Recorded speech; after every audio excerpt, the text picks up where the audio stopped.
തൃശൂർ കൊടകരയിലേക്ക് തന്നെയാണ് കെട്ടിടം തകർന്നു വീണ മരിച്ച മൂന്നാമൻ ആലമിനെ ഇപ്പോൾ ആലമിന്റെ മൃതദേഹം ഇപ്പോൾ പുറത്തേക്ക് എത്തിച്ചു എന്നാണ് മനസ്സിലാക്കുന്നത്. ശരത് ഓങ്ങല്ലൂർ വിവരങ്ങളുമായി ചേരുന്നുണ്ട്. ശരത്ത്, മൂന്നാമത്തെ ആളുടെ മൃതദേഹം പുറത്തെടുക്കുന്നു എന്നാണ് നമുക്ക് ദൃശ്യങ്ങളിൽ നിന്ന് വ്യക്തമാവുന്നത്.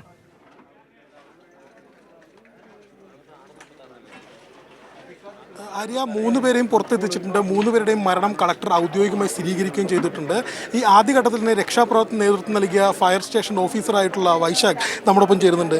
സാർ, എങ്ങനെയായിരുന്നു നമ്മുടെ രക്ഷാപ്രവർത്തനം? രക്ഷാപ്രവർത്തനം വളരെ പ്രയാസമുള്ളതായിരുന്നെങ്കിലും വിജയകരമായിട്ട് അത് പൂർത്തീകരിക്കാൻ കഴിഞ്ഞു. ജില്ലാ ഫയർ ഓഫീസർ MS സുബിസാറിൻ്റെ നേതൃത്വത്തിലാണ് നമ്മൾ രക്ഷാപ്രവർത്തനം ആരംഭിച്ചത്.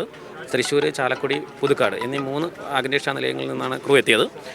നമ്മൾ തുടക്കകാലം വരുമ്പോൾ JCB, ഹിറ്റാച്ചി തുടങ്ങിയ വാഹനങ്ങൾ ഉള്ളിലേക്ക് പ്രവേശിക്കുന്നുള്ളൊരു വഴി ക്രമീകരിക്കുക എന്നുള്ളതായിരുന്നു ആദ്യത്തെ ദൗത്യം. അത് വിജയകരമായി പൂർത്തീകരിച്ചു. തുടർന്ന് ബാക്കിയുള്ള കെട്ടിടം പൊളിഞ്ഞു വീഴാതെ തന്നെ കുടുങ്ങിക്കിടക്കുന്നവരെ പുറത്തെത്തിക്കുക എന്നുള്ളതായിരുന്നു അടുത്ത രക്ഷാപ്രവർത്തനം. ഇത് രണ്ടും വിജയകരമായി പൂർത്തീകരിക്കാൻ സാധിച്ചു. ആര്യ, ഇത് തന്നെയാണ് പറയുന്നത്. 3 ഫയർ സ്റ്റേഷനുകളിൽ നിന്നായിട്ടുള്ള ഉദ്യോഗസ്ഥർ ഇവിടെ എത്തി വേണ്ട നടപടികൾ പൂർത്തീകരിച്ചു. ഇവിടേക്ക് ആദ്യം എത്തിച്ചേരാനുള്ള പ്രയാസം, ഈ കുടുങ്ങിക്കിടക്കുന്നവരെ പുറത്തെത്തിക്കുന്നതിന് വേണ്ടിയിട്ട്, ഈ സ്ലാബുകൾ മാറ്റുന്നതിന് വേണ്ടിയിട്ട് ഹിറ്റാച്ചി ഉൾപ്പെടെയുള്ള വാഹനങ്ങൾ ഇവിടേക്ക് എത്തിക്കാൻ ഒരു പ്രയാസമുണ്ടായിരുന്നു. ഇടുങ്ങിയ വഴിയാണ്. ഇതിലേക്കുള്ള മാർഗം ഉണ്ടാക്കുക, അല്ലെങ്കിൽ ഇതിലേക്കുള്ള വഴി ഉണ്ടാക്കുകയായിരുന്നു ആദ്യ ദൗത്യം. അതിന് വേണ്ട പ്രവർത്തനങ്ങളാണ് ആദ്യം ചെയ്തത്. അത്തരത്തിൽ എത്തിച്ച് ഈ 3 പേരെയും പുറത്തെത്തിച്ചു. പക്ഷേ സങ്കടകരമായ വാർത്ത, 3 പേർക്കും ജീവനില്ല, അല്ലെങ്കിൽ 3 പേരും മരിച്ചു എന്ന വാർത്തയാണ് നമുക്ക് പറയുന്നത്. ഇവരെ ഇപ്പോൾ കൊടകരയുള്ള ശാന്തി ആശുപത്രിയിലേക്കാണ് മാറ്റിയിട്ടുള്ളത്. ഇവരുടെ മൃതദേഹങ്ങൾ അവിടെ നിന്ന് ഇവരുടെ കൂടെയുള്ള മറ്റു ബന്ധുക്കളും അല്ലെങ്കിൽ ഇവരുടെ കൂടെ ജോലി ചെയ്യുന്ന ആളുകളുമായി ബന്ധപ്പെട്ടുകൊണ്ട് മറ്റു കാര്യങ്ങൾ തീരുമാനിക്കുമെന്നാണ് ഇപ്പോൾ ജില്ലാ കളക്ടറും അല്ലെങ്കിൽ ഇതുമായി ബന്ധപ്പെട്ട മറ്റു ഉദ്യോഗസ്ഥരും പറഞ്ഞിട്ടുള്ളത്. ഇത്തരത്തിൽ കാലപ്പഴക്കം ചേർന്നൊരു കെട്ടിടമാണ് എന്ന കാര്യത്തിനകത്ത് തർക്കമില്ല. അത് വലിയ കാലപ്പഴക്കമുണ്ടായിരുന്നു.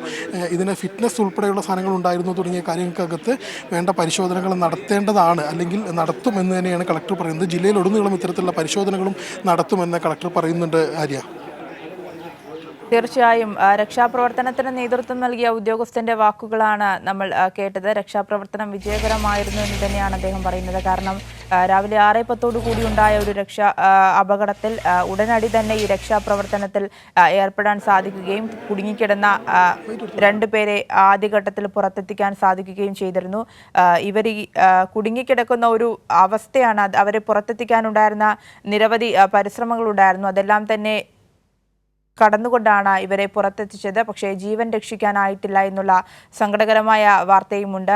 ശരത് നേരത്തെ സൂചിപ്പിച്ചതുപോലെ തന്നെ കെട്ടിടത്തെ സംബന്ധിച്ച് പറയുകയാണെങ്കിൽ പഴക്കം ചെന്ന കെട്ടിടം ആണ് എന്നതിൽ യാതൊരു മാറ്റവുമില്ല. ഇനി ഫിറ്റ്നസ് അടക്കമുള്ള കാര്യങ്ങളിലേക്കുള്ള അന്വേഷണമാണ് കടക്കേണ്ടത്. നേരത്തെ ജില്ലാ കളക്ടറും അത് തന്നെയാണ് സൂചിപ്പിച്ചത്.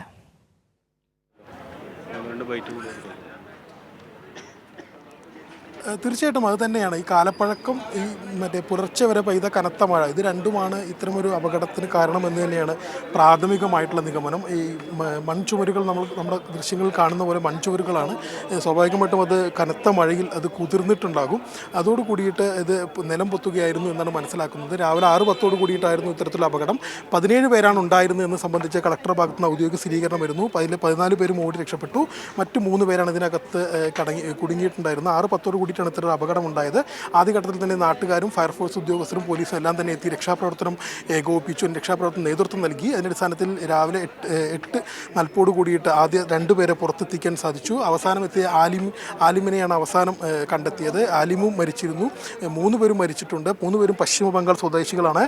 ഇവിടെ എത്തിയിട്ട് ഏതാണ്ട് 2 ആഴ്ചത്തോളമായിട്ട് ഇവിടെ താമസിക്കുന്ന ആളുകളാണ് എന്നാണ് നമുക്ക് മനസ്സിലാക്കാൻ കഴിയുന്നത്. വിവിധ നിർമ്മാണ പ്രവർത്തനങ്ങൾ നടക്കുന്ന പ്രദേശങ്ങളിൽ, കൺസ്ട്രക്ഷൻ സൈറ്റുകളിൽ ജോലി ചെയ്യുന്ന ആളുകളാണ് ഇവിടെ താമസിച്ചിരുന്നത്. ഇത്തരത്തിൽ ഒരു വലിയ അപകടമുണ്ടായി, ഇതൊരു ദുരന്തമുണ്ടായി. ഒരു പക്ഷേ ഇത് പുലർച്ചെ 6 മണിക്ക് വളരെ മുമ്പാണെങ്കിൽ, പുലർക്കാല സമയങ്ങളിലാണെങ്കിൽ ഇതിലും വലിയൊരു ദുരന്തമായേക്കാം എന്നൊരു സാഹചര്യമാണ് ഉണ്ടായിരുന്നത്. കാരണം ഈ 14 പേരും ഇറങ്ങി ഓടാൻ, രക്ഷപ്പെടാൻ സാധ്യത ഉണ്ടായത് ഇവർ ജോലിക്ക് പോകാൻ തയ്യാറായി നിൽക്കുന്ന ഒരു സാഹചര്യം ആയതുകൊണ്ടാണ് അവർക്ക് ഓടി രക്ഷപ്പെടാൻ സാധിച്ചത്. അതല്ലായിരുന്നുവെങ്കിൽ ഇതിലും വലിയൊരു ദുരന്തമായേനെ. ഇപ്പോൾ നിലവിൽ 3 പേർ കൊല്ലപ്പെട്ടിട്ടുണ്ട്, 3 പേർ മരിച്ചിട്ടുണ്ട്. 3 പേരുടെയും മൃതദേഹങ്ങൾ കൊടകരയുള്ള ശാന്തി ആശുപത്രി മോർച്ചറിയിലേക്ക് മാറ്റി എന്നാണ് നമുക്ക് ലഭിക്കുന്ന വിവരങ്ങൾ. ആര്യ, ശരി.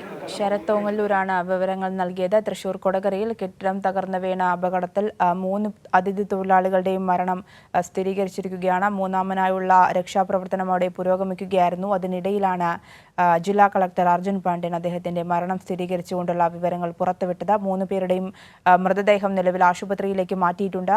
ഈ കാലപ്പഴക്കം ചെന്ന കെട്ടിടത്തിന്റെ ഫിറ്റ്നസ് അടക്കമുള്ള കാര്യങ്ങളിലേക്കുള്ള അന്വേഷണം ഇനിയിപ്പോൾ അടുത്ത ഘട്ടത്തിലേക്ക് തുടരുമെന്നാണ് മനസ്സിലാക്കുന്നത്. ശരത് ഓങ്ങല്ലൂരാണ് വിവരങ്ങൾ നൽകി.